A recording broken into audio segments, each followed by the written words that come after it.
Tafiditra indrindra anaty asa sosialy sahany fikambanana Fitia orona sy tarindra mato Mialy Rajoelina nietsika voikava mahatratra ny tanterahana androany maraina tao amin'ny fokotany Belanitra vakiparitra Ambolanambo commune Ankadikely.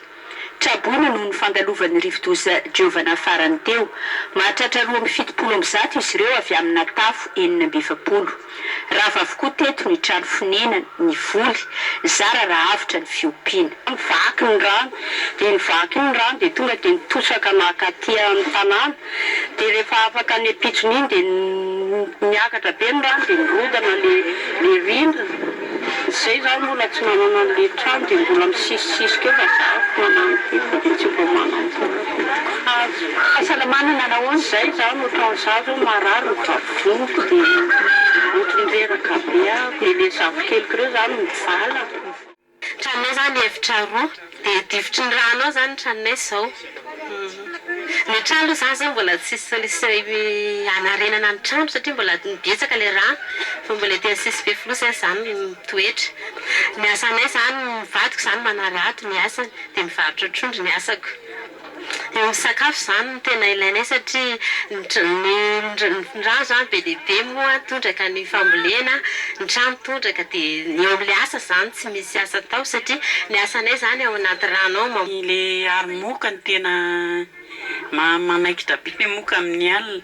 Atsary fahoriana mihitsy zay amin'izao rava-trano izao amin'ilay simba daholo ny zavatra na entana na inona mipetraka fotsiny ambony ny rano ao.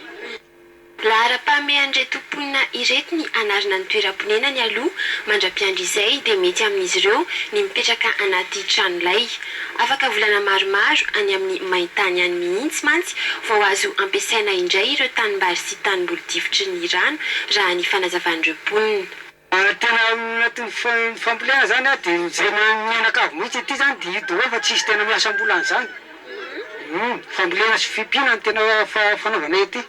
Trano aloha zany tena voaindora raha voaritra le rano satria ny tambary mbola maintany ilay vao afaka mananjanona satria le vary zany efa tsy ho azo tsony mihitsy fa malemy ny tahony zay dia tsy misy hevitra tsony le vary.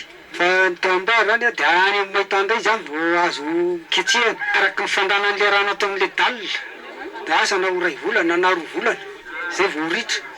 Fa ny fanantenanay aloha raha tsy any amin'ny roa volana any tsy ritra zay mihitsy ny tena izy. Tsy niamba araka izany ny fikambanana Fitia izay fikambanana mpanao asa soa tarindra mato Mialy Rajoelina nijery manokana ireo mponina traboina miisa 270 ireo nanolotra isan-tokantrano labozia rofinosana, lay misy odi-moka, firakitra, akanjo mafana, fatana petrolina, vary 10 kilao, menaka 1 litatra, siramamy 1 kilao, savony, zinga, so ary koveta. Ankoatra ireo sakafo sy kojakoja maro samihafa ireo dia nanolotra fitsaboana sy fizaham-pahasalamana maimaim-poana ihany koa ny fikambanana Fitia ary mbola hanolotra tranolay miisa 10 satria hatreto dia mbola tranolay lehibe iray no misy ireo trabonina ireo, tranolay izay efa tsy zarizary satria tamin'ny taona 2024 no nampiasana izany farany.